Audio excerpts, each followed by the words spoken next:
Bismillahirrahmanirrahim. Assalamualaikum warahmatullahi wabarakatuh. Perkenalkan, nama aku Iqmal Zainur Rasyid Rosyadi. Aku mahasiswa Taskia, jurusan Manajemen Bisnis Syariah, Angkatan 23. Ingin menjelaskan tentang peran OJK dalam asuransi syariah. Yang pertama kita bahas dari latar belakangnya dulu. Nah, OJK itu kan dibentuk berdasarkan Undang-Undang Nomor 21 Tahun 2011 tentang Otoritas Jasa Keuangan.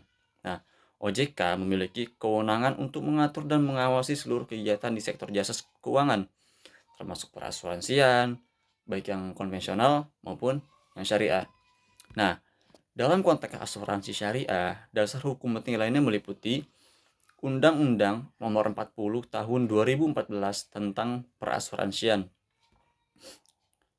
Nah, kemudian juga POJK atau Peraturan OJK nomor 69 garis miring POJK titik 05 garis miring 2016 tentang penyelenggaraan usaha perasuransian. Nah, POJK nomor 72 atau POJK nomor 05 tahun 2016 tentang tata kelola perusahaan yang baik bagi perusahaan asuransi dan reasuransi syariah. Nah, yang kedua, fungsi dan peran OJK dalam asuransi syariah. Yang pertama, pengaturan atau regulatory role. OJK itu punya peran dalam menyusun regulasi khusus yang mengatur, pertama, ada struktur dan operasional perusahaan asuransi syariah, pemisahan unit usaha syariah atau UUS menjadi entitas tersendiri atau spin-off. Nah, kriteria produk asuransi syariah dan akad-akad syariah yang sesuai seperti wakalah, mudharabah, musyarakah, dan lain-lain. Nah, ketentuan dananya ini disebut sebagai dana tabarru dan dana peserta. Ada pula tata kelola berdasarkan prinsip syariah. Kemudian perizinan dan pengawasan atau supervisory role. OJK itu berwenang memberikan izin usaha kepada perusahaan asuransi syariah, perusahaan reasuransi syariah, atau dan unit usaha syariah dari perusahaan asuransi konvensional.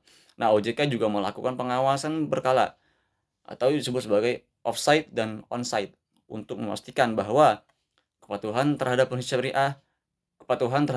syariah, kesehatan keuangan perusahaan, manajemen risiko dan sistem pengendali internal. Nah, kemudian perlindungan konsumen. OJK itu menjalankan fungsi perlindungan terhadap peserta asuransi syariah dengan cara menyediakan media pengaduan untuk konsumen seperti ala OJK, lapor OJK, dan sebagainya. Nah, OJK itu mewajibkan perusahaan menyampaikan informasi produk secara transparan, tidak ada yang disembunyikan. Kemudian mendorong penyelesaian sengketa melalui LAPS SJK atau Lembaga Alternatif Penyelesaian Sengketa Sektor Jasa Keuangan. Nah, kemudian ada pengembangan industri OJK. Nah, ini aktif dalam pertama, mendorong inovasi produk asuransi syariah, mempromosikan inklusi dan literasi keuangan syariah, kemudian menyediakan pelatihan dan edukasi kepada masyarakat tentang manfaat asuransi syariah. Nah, yang terakhir ada menyusun roadmap pengembangan keuangan syariah nasional yang mencakup sektor perasuransian. Demikian penjelasan selanjutnya akan dijelaskan oleh teman saya.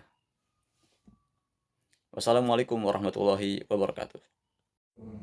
Jadi gini guys, di dunia asuransi syariah ada yang namanya DPS atau Dewan Pengawas Syariah. Lalu tugas mereka itu ngecek dan mastiin apakah aktivitas perusahaan asuransi itu sesuai nggak sama syariah. Nggak bisa asal-asalan dong.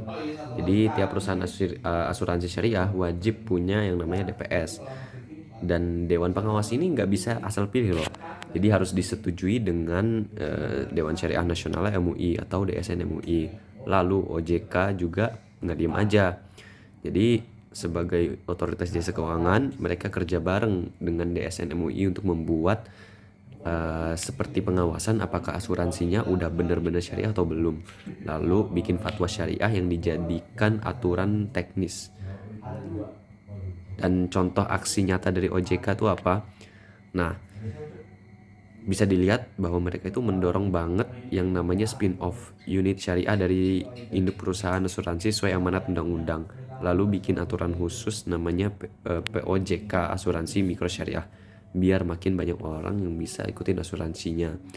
Lalu ngurusin perusahaan asuransi syariah yang bermasalah, entah itu mau dilikuidasi atau dinasehatin lagi. Lalu, dan yang paling penting adalah ngecek dan nyetujui semua produk asuransi syariah sebelum bisa dijual ke masyarakat. 5. Tantangan dan upaya OJK ke depan. Beberapa tantangan yang dihadapi OJK dalam mengembangkan asuransi syariah yaitu rendahnya literasi asuransi syariah di masyarakat,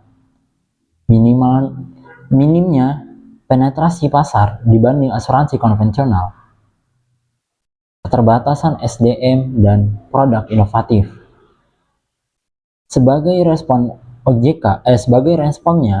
OJK menyusun roadmap pengembangan asuransi syariah pada tahun 2023 sampai 2027, mendorong digitalisasi dan insurtech berbasis syariah, dan meningkatkan kolaborasi dengan MUI, akademisi, dan industri.